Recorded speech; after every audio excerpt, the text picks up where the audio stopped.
This is Canadian filmmaker David Cronenberg. If you're a film buff or were alive in the 80s, you've likely heard of this guy at some point, but to those unfamiliar, he was essentially one of the founding fathers of the body horror genre.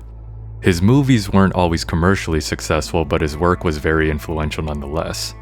Now, I'm not going to sit here and tell you why this guy's a genius or why you should appreciate his movies.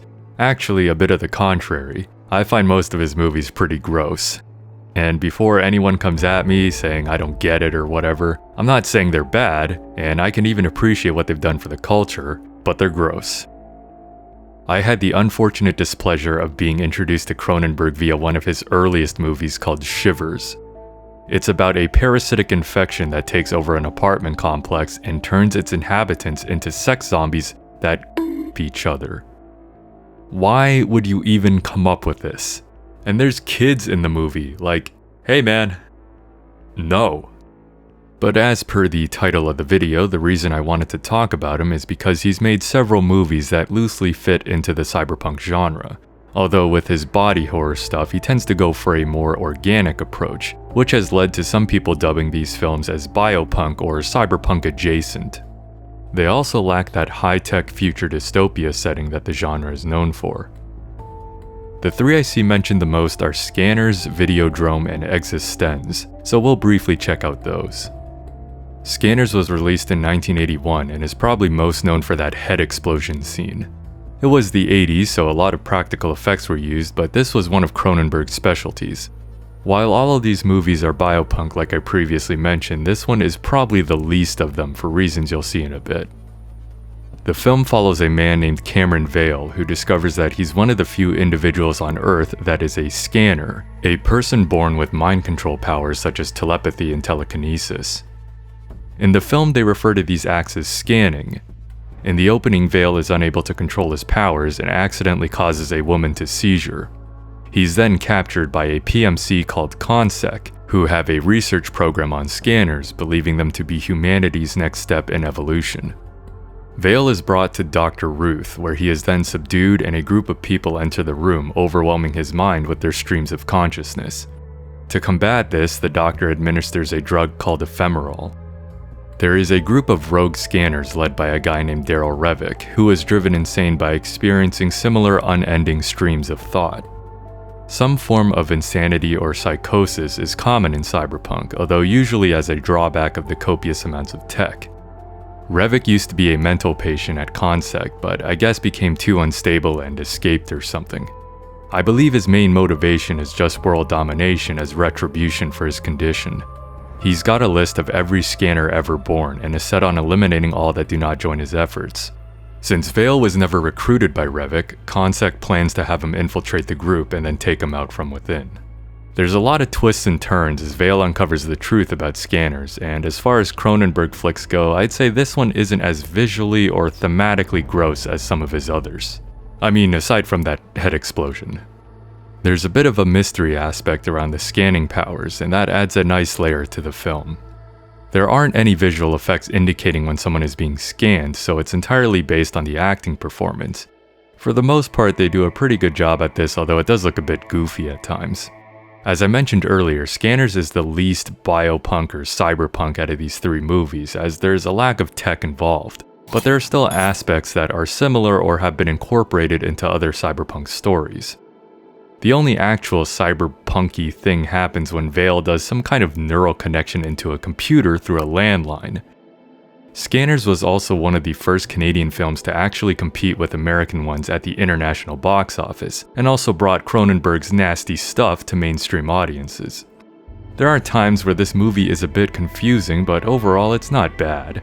That's kinda how I feel about all of these actually. You're often left sitting there like, this is cool, but what the hell is going on? Alright, moving on to the next one. Videodrome was Cronenberg's next film after Scanners and released in 1983. It's a sci-fi body horror that explores the mind-altering effects of technology and media, and it stars James Woods as the film's lead.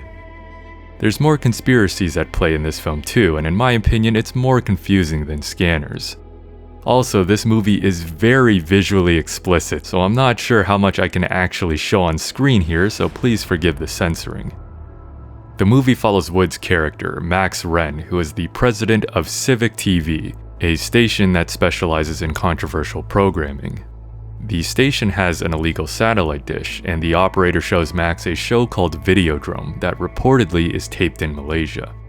In the show, there's no plot, and people are just beaten, tortured, and eventually murdered. Classic Cronenberg. Max takes an interest in the show and gets romantically involved with a masochistic radio host named Nikki, played by Debbie Harry. Hey, I know her. That's the lead singer of Blondie. Although she evidently wasn't blonde in this movie.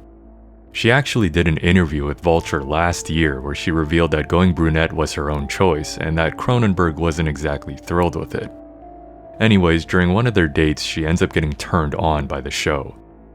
Turns out Videodrome is actually made in Pittsburgh and she plans to audition for it. After she doesn't return, Max consults a softcore adult actress for intel. She reveals that the Videodrome footage is real, legit snuff television and is politically motivated. So now, with a whole bed of questions, Max is sent on a wild goose chase to find out the truth about Videodrome, what it actually means, and what it's aiming to do to people.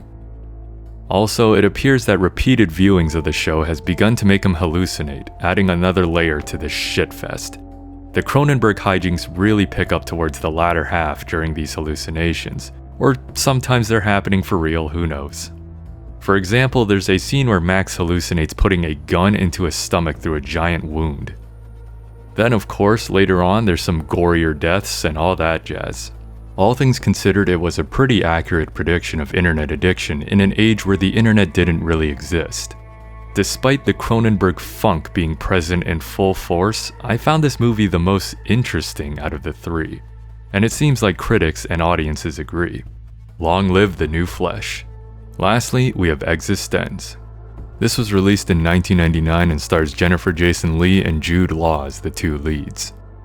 Sorta like Scanners, this movie is pretty tame for Cronenberg standards. It opens with a seminar presentation for a VR game called eXistenZ. It's presented by its designer, Allegra Geller, who works for a company called Antenna Research. To play it, you need to use this Biopunk device. It's this gooey-looking live organism thing. You attach it to a port in your spine, which people have had implanted. Cybernetic ports are pretty common in the genre. However, it's all very tech-centric. From the purpose to the visual and audio design, it's as mundane as plugging a USB cord into your phone. But in this movie, it's very unsettling since the apparatus is so ooey-gooey. Apparently, these have replaced conventional electronic devices due to them being more sustainable. So they assemble a few volunteers to test out the game. Then some guy shoots at Allegra with an organic pistol he smuggled in, revealing himself as a realist. Realists are a group of anti-techno fanatics that fight against Antenna Research and their rival company, Cortical Systematics. But chances are you wouldn't know that on first watch, so it just seems like some kind of random attack. The realist also manages to take down the focus group leader before getting smoked himself by security. The head security guy named Ted Peichel evacuates Allegra. She's got the only copy of eXistenZ and wants to test the game with Ted to check if the device was damaged. But there's a problem. Old Ted here never got a spine port installed. He's really paranoid about his body being compromised. This is a pretty common trope in cyberpunk stories, people who don't fully trust the tech. I can only recall two fully organic people in Cyberpunk 2077, for example, one being Victor Vector and the other being another Ripper Doc near Kabuki Market who basically echoes what Ted says. They go to a gas station where a black market guy can install a port, and that's where they meet Gas, played by Willem Dafoe. He installs the port into Ted, and now that you see it, it kinda looks like an anus. Or I guess a belly button, considering the cord is literally called an umbicord. At one point, Allegra fingers it like, calm down, you dirty girl. They try to test the game, but it doesn't work. Then Gas returns in full goblin mode, revealing that he purposefully installed a bad port and that there's a bounty on Allegra's head that he intends to turn in. Ted, who was sitting behind him that whole time, uses one of these shop tools and kills him. And from here, the general story going forward is that Ted and Allegra eventually enter the VR game and begin having trouble discerning it from reality. I'm also not sure what the game is supposed to be aside from a simulated reality. The game world looks exactly like the rest of the movie too, so even to the audience it's a bit confusing. And when the game gets paused, someone will stand up and shout, "eXistenZ is paused!" which is pretty funny.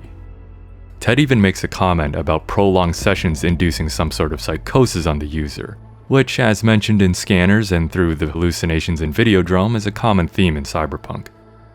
Also, Allegra still has to worry about realists and assassins from the rival company. Like the other two movies, it's a bit confusing, but pretty unique. And there we have it, a brief look into 3 Cronenberg Biopunk movies. I apologize if these descriptions were a bit too shallow, but it's hard for me to talk about the films without completely giving away the plot, and the whole point of this video is for you to actually go watch these movies. If I had to rank them, I'd say Videodrome first, eXistenZ second, and Scanners third. Like with Johnny Mnemonic, I think I'm a bit more forgiving about the shortcomings in these films since I enjoy finding cyberpunk influences and similarities. If you can stomach Cronenberg's style, then you might enjoy these too. That does it for this video, thanks for watching.